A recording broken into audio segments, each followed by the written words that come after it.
Bien, ya estamos aquí, hoy es sábado, estamos por supuesto transmitiendo para ustedes porque hoy es un día muy importante.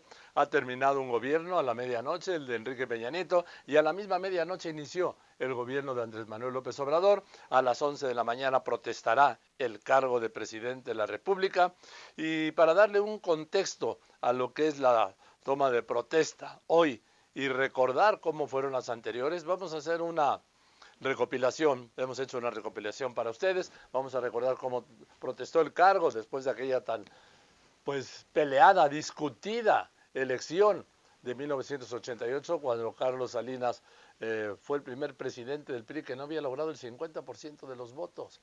Es más, le voy a dar este dato. En la noche de la elección del presidente Carlos Salinas, aquel primer domingo de julio del 88, no salió a dar ningún mensaje. ¿Se imagina hoy que el candidato ganador no salga a dar un mensaje? Pues Carlos Salinas no salió aquella noche porque todavía no tenía el 50% de los votos. Y era el primer candidato del PRI a la presidencia que no reunía el 50% de los votos y por eso no quiso salir y mandó al que entonces era presidente del PRI, Jorge de la Vega. Él saldría hasta el día siguiente cuando se dio a conocer que tenía 50.3% de los votos. Vamos a recordar también la protesta, la toma de posesión de Ernesto Zedillo el 1 de diciembre de 1994. Hay que recordar que Zedillo entró como candidato sustituto por el asesinato unos meses antes, el 23 de marzo de 1994, del candidato del PRI, Luis Donaldo Colosio, en aquellos arrabales conocidos luego como Lomas Taurinas en Tijuana. Él entró de candidato de relevo y ganó la elección. Aquel año las elecciones fueron en agosto, fueron el domingo 21 de agosto de 1994. Y vamos a llegar al 2000, cuando el PAN, a través de Vicente Fox, saca el PRI por primera vez de Los Pinos en 70 años y tomó posesión así el 1 de diciembre del año 2000. Y llegaremos a la toma de posesión caótica de Felipe Calderón, que por poco no protesta el cargo, lo que hubiera creado una crisis constitucional, un vacío de poder, y se hubiera tenido que nombrar un presidente interino. Así estuvimos de la crisis constitucional con Felipe Calderón el 1 de diciembre, cuando el PRD había tomado y sellado las instalaciones del Congreso. Y llegaremos al regreso del PRI a la presidencia el 1 de diciembre de 2012, gobierno que terminó anoche.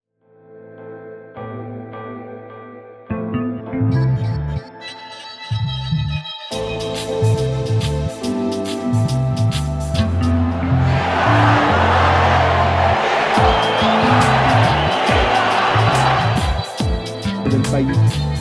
México vuelve sus ojos esperanzados a su lugar para amasar riqueza.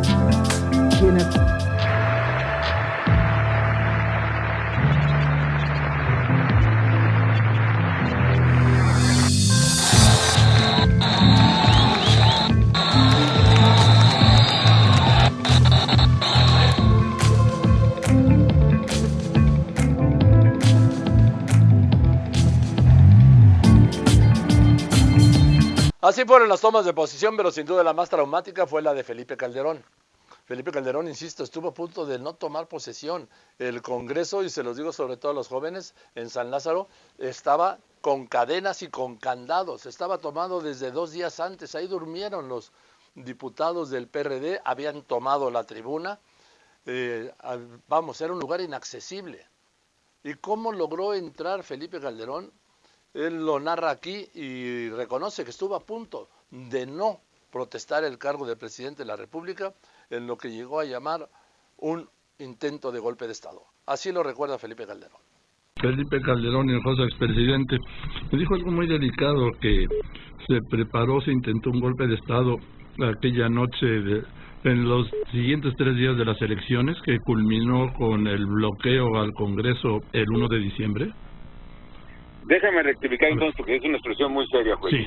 Yo creo que fue, si no una intentona golpista, porque estrictamente era un golpe constitucional, Joaquín. Sí. Estrictamente a mí se me impidió, o se intentó impedirme que yo tomara posesión como presidente de la República. Que protestara como exige la Constitución. Y era un golpe constitucional, o era una sonada constitucional, en este sentido. Si ellos llevaban a buen puerto. Si ellos tenían éxito en el intento de bloquearme e impedirme el acceso a la tribuna, de acuerdo con la Constitución vigente, entonces, si yo no me presentaba, si el presidente electo no se presenta a rendir protesta, se tiene que llamar un interino. Sí. Ellos buscaban llamar un interino por la vía violenta. Si eso no es un golpe constitucional, Joaquín, que algún experto constitucionalista, llame y diga cómo se denomina. Pero claramente era de ese tamaño, era violentar, romper la voluntad de los mexicanos expresada en las urnas por la vía violenta. Así fueran legisladores, era una vía violenta pretendiendo cancelar la voluntad de los mexicanos. ¿Y cómo, a ver, ahora ya que han pasado 12 años casi de esto, bueno, 11 años y 10 meses, ¿cómo llegó a la tribuna ese día? Cuéntenos. Aquel 1 de diciembre. Bueno, mira, pues cosas que son también de la historia. Yo había sido diputado muy joven, en 1991, Joaquín. Tendría entonces, no sé, 28 años, una cosa así. Y pues era, pues como dicen, en español lo digo porque en francés no existe, era el infante terrible del PAN, ¿no? Y me subía a los debates que quería y etcétera, etcétera. Y yo creo que estaban un poquito entre cansados y aterrados de mí los coordinadores parlamentarios, tanto Diego Fernández del PAN como Fernando Arana del PRI. Entonces decidieron ponerme de vicepresidente de la mesa. En aquel entonces, recordarás, se rotaban las mesas, sí, las mesas del Congreso, una presidencia cada mes con varias vicepresidencias.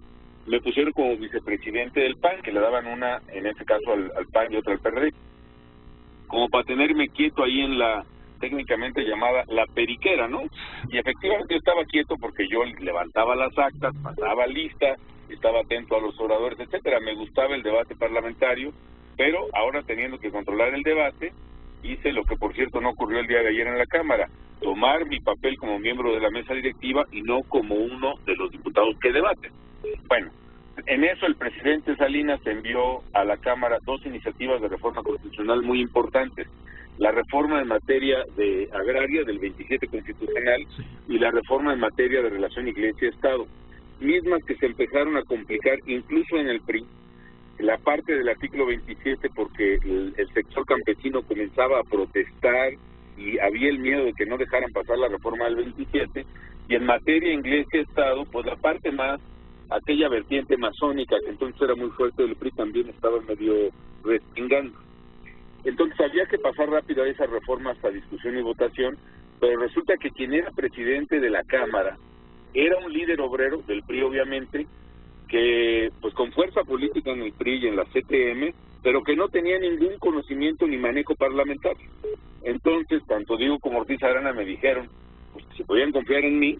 Entonces, este diputado pues se fue o lo fueron de viaje, y yo presidí como vicepresidente, en funciones de presidente, los debates del 27 y del 130, unos debates larguísimos, y la verdad me apliqué a fondo con el reglamento y fue un buen debate parlamentario. Ahora digo esto porque eso me permitió conocer por primera vez las oficinas del presidente de la Cámara, que están atrás de la tribuna, el llamado Salón Tras Banderas, donde hay pues escritorio, mesa de juntas, un pequeño salón de descanso, un baño, y conocí curiosamente una puerta medio escondida, una puerta no escondida, pero ya esas que son puertas no aparentes que se abren con un empujón, digamos, en el tapiz de la pared, que daba directamente a la sala de prensa de la Cámara de Diputados y luego hasta el estacionamiento del presidente de la Cámara. Le dije, pues caray, esto está como en las películas, ¿no? Efectivamente me divertí mucho con esto, y ya años después, cuando me di cuenta que me iban a bloquear en la Cámara, este bloqueo anticonstitucional, yo le pedí a la gente del Estado Mayor, que me hacía el favor de cuidarme después de que fui presidente electo, que por favor aseguraran esa puerta que daba al estacionamiento de la presidencia de la Cámara. Y desde septiembre, cuando Fox no pudo entregar su informe de gobierno, yo le pedí al Estado Mayor que cuidara ese acceso. Y se cuidó ese acceso con mucha diligencia, vamos, de manera tal que cuando el PRD encadenó las puertas de la Cámara el 1 de diciembre y incluso empezaron a golpear a algunos legisladores del PAN. Yo entré por la puerta del estacionamiento de la presidencia, crucé la sala de prensa de la Cámara de Diputados, entré por esa puerta muy discreta a la oficina del presidente de la Cámara y de ahí a la tribuna de la Cámara de Diputados. Rendí protesta constitucional que me sabía de memoria porque además tenía hasta preocupación de que me fueran a volar el texto que ponen ahí en el podio, y acto seguido pues tomé la banda de manos del presidente de la mesa, que era Jorge Cermeño, cantamos el himno nacional y asumí con mucho orgullo en un día muy importante de la vida mía, y creo que no exagero decir de la vida de México, la presidencia de la República. Porque yo recuerdo perfecto, yo estaba transmitiendo y la cama del recinto estaba cerrado con cadenas y candados. Sí, y ya una cosa muy peligrosa. Sí, ya se habían dado los además hechos. había rumores de que habían introducido pues incluso armas, o por lo menos armas punzocortantes, y había el rumor no confirmado, por cierto, de que incluso algún explosivo, que finalmente nunca se confirmó eso. Pero efectivamente. Y de repente yo y estábamos la duda cómo va a entrar, no puede entrar por aquí, y de repente ¡pum!, apareció como un prestidigitador, Felipe Calderón, con... La verdad, Joaquín, ¿sí?, es que yo no hubiera entrado si no hubiera tenido esta experiencia inesperada para mí a mis 28, 29 años, de vicepresidente en funciones de presidente en aquellos debates de 1991. Me acordé siempre vívidamente de esa puerta y me vino ese recuerdo impresionantemente fuerte a la memoria cuando vi que Fox no llegó, ni a primera base ahí en el pasillo de entrada de San Lázaro, ¿no? No, ¿cuál pasillo? ¿Cuál pasillo? Fue en el hall, en la recepción. Ah, en el hall, sí. Exacto, en la recepción, sí. Y bueno, obviamente me hubiera gustado entrar por la puerta principal, etcétera. Me hubiera encantado que hubiera una ceremonia constitucional donde se respetara la Constitución y la decisión de los mexicanos. No fue así, pero yo no iba a permitir, por dignidad propia y por amor a México también y por vocación democrática, que de manera violenta se fuera a romper de tal manera tan burda el orden constitucional. No solo para impedirme tomar protesta ese día, sino porque la consecuencia constitucional era que se llamaría a un presidente interino en mi lugar por el hecho de no llegar, contrario a mi voluntad y de manera violentamente impedido, a tomar posesión como presidente. Lo que era la estrategia. Eso se trataba. Yo creo que es un golpe constitucional, Joaquín. Es violentar el orden constitucional en el acto más solemne y más importante de la República. Quizá me equivoque, quizá algún constitucionalista pueda perfeccionar esta figura, pero si no es un golpe constitucional, entonces ¿qué sería?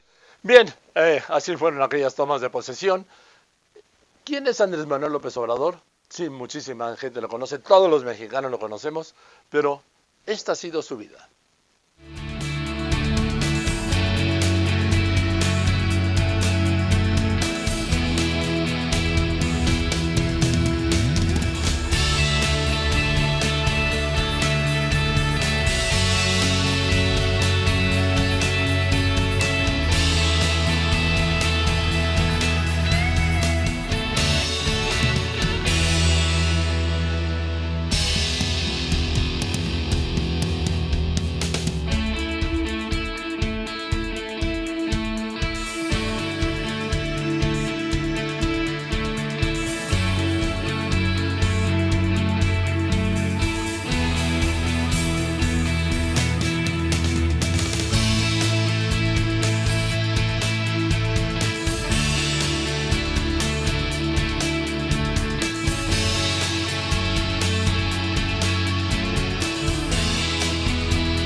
Andrés Manuel López Obrador es sin duda un animal político.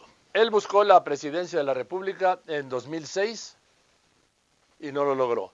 Le ganó Felipe Calderón por el 0.56%, lo que él nunca reconoció, jamás reconoció, denunció permanentemente el fraude. Y no solo eso, el 20 de noviembre de aquel año de 2006, en el Zócalo se proclamó presidente legítimo de México. La buscó en 2012, también hizo otros 6 años de campaña como presidente legítimo y tampoco pudo. Le ganó ya con una amplia ventaja, 7 puntos, Enrique Peña Nieto. Siguió buscándola a partir del 2012, pero vino la separación. Él renuncia al PRD, crea Morena a través de una estructura que ya había ido montando durante su campaña presidencial como candidato del PRD en 2012 y fundó Morena. Funda Morena y desde Morena, que llega a presidir, busca y se hace, por supuesto, de la candidatura de Morena a la presidencia de la República. Y con estas promesas de campaña, ganó en la tercera, que efectivamente fue la vencida.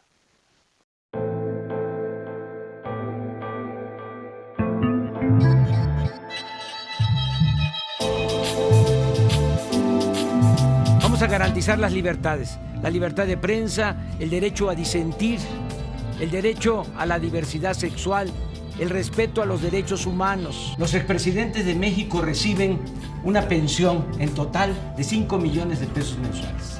Salinas, Zedillo, Fox, Calderón, ni Obama tiene una pensión así.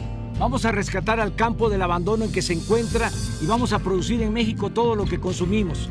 Va a haber empleo y salarios justos en el país.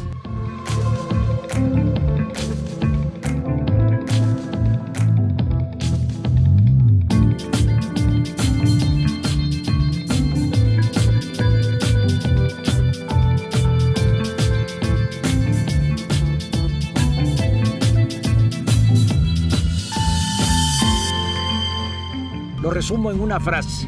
Becarios sí, sicarios no. Vamos a cancelar la mal llamada reforma educativa porque aunque parezca increíble no tiene nada que ver con mejorar la calidad de la enseñanza. Vamos a convencerlos de que no se resuelven los problemas sociales construyendo muros, militarizando la frontera, violando derechos humanos. Es de que ningún mexicano se vea obligado a venir a trabajar a Estados Unidos. Con la transformación se va a convertir en una potencia y los mexicanos van a tener trabajo donde nacieron. Así pues, así ganó. Y lo importante de un gobierno, sí, obviamente es el jefe de gobierno, pero también con quiénes va a gobernar. Vamos a ver con quiénes va a gobernar o con quiénes arranca el gobierno Andrés Manuel López Obrador.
Bueno, como le decía, el gobierno del presidente López Obrador inició con el primer minuto de hoy, y para que no haya este vacío de 11 horas entre el momento en que inicia el gobierno, y el momento en que proteste como presidente de la República, a la medianoche, como se ha acostumbrado, tomaron posesión los secretarios de Defensa, de Marina y de Gobernación.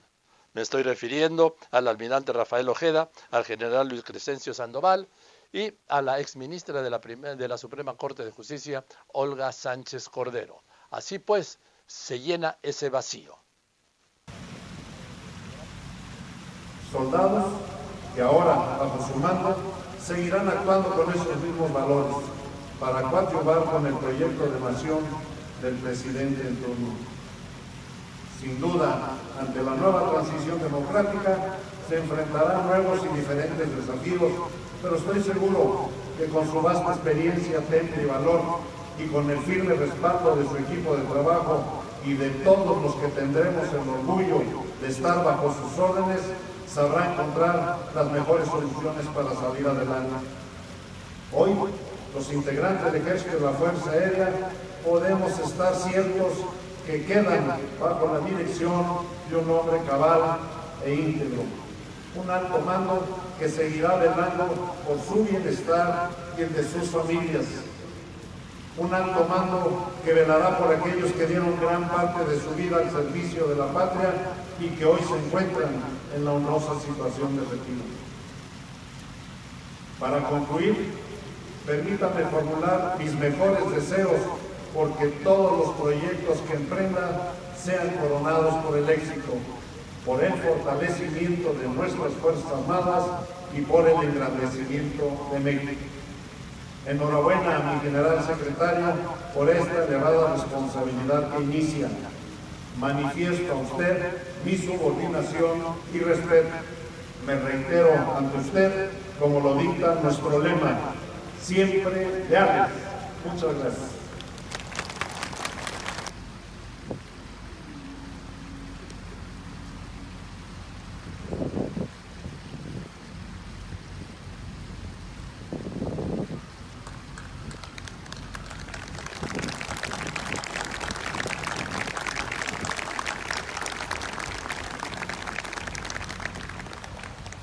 El general de división diplomado de Estado Mayor, Luis Crescencio Sandoval González, hará uso de la palabra y posteriormente entregará un documento personal al general Salvador Cienfuegos Cepeda, secretario de la Defensa Nacional.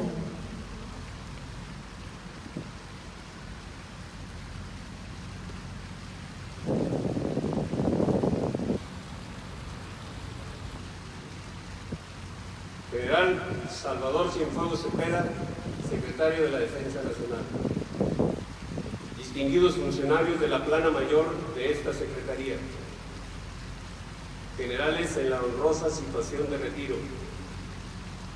Señores comandantes de región y zonas militares, de regiones y bases aéreas, así como directores de las armas y servicios.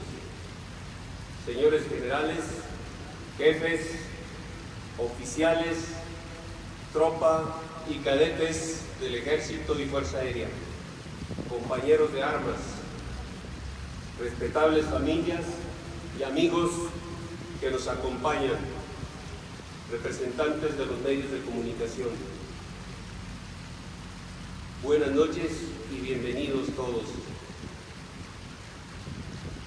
Mi general secretario, en este momento histórico por el que transita nuestra institución armada y nuestro querido país, deseo manifestarle mi agradecimiento por su guía, su orientación, su comprensión y sus gentiles muestras de amistad. Su gran ejemplo de institucionalidad que me permitió como soldado reafirmar el fervor por la patria.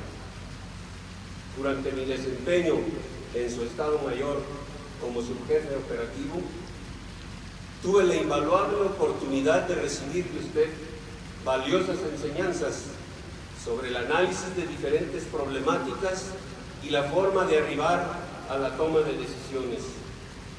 Su trato cercano, cordial y caballeroso me permitió conocer también la resiedumbre de un soldado ejemplar, digno, valiente, de impregnada convicción patriótica y nacionalista, con arraigados valores y virtudes militares, que siempre ha hecho patente su lealtad con honor a México.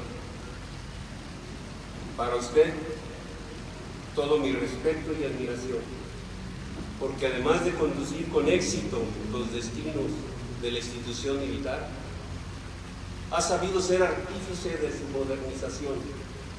Nuestro ejército y fuerza aérea son ahora instituciones completamente diferentes a las que recibió al inicio de su gestión administrativa.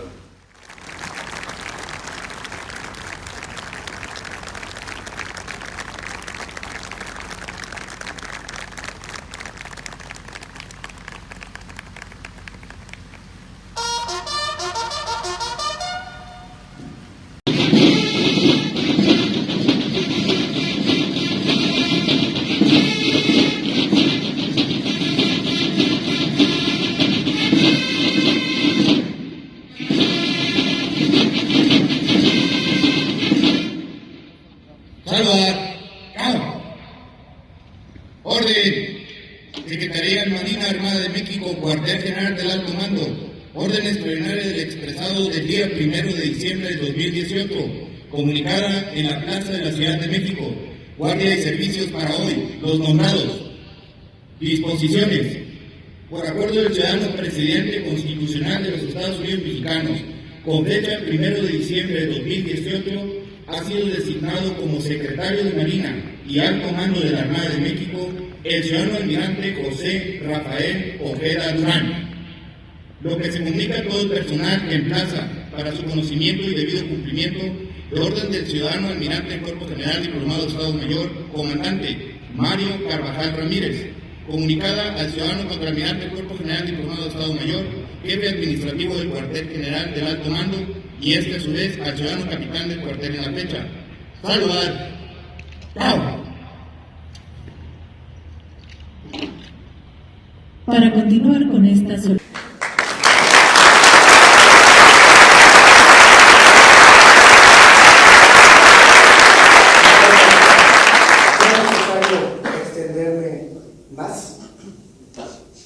Solamente queda, por un lado, decirle lo que les dije en la mañana a este grupo de colaboradores y otros que se encuentran en la Secretaría.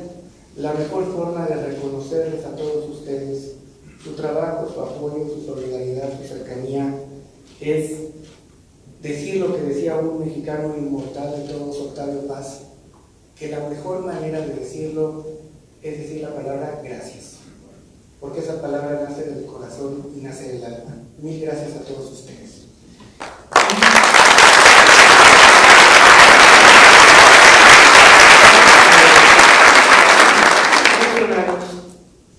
Que llevarán en sus hombros, en su cabeza, en su corazón, un importante momento de la historia de México, no tengo duda.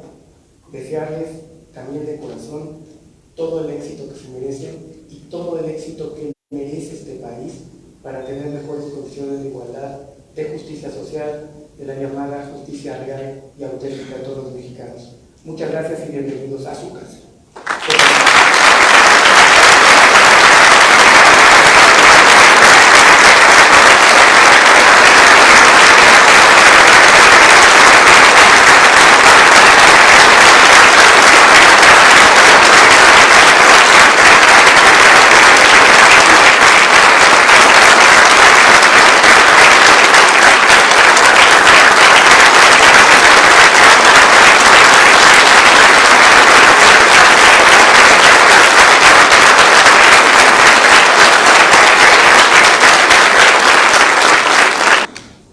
A continuación escucharemos el mensaje por parte de la doctora Olga Sánchez Cordero, secretaria de Gobernación.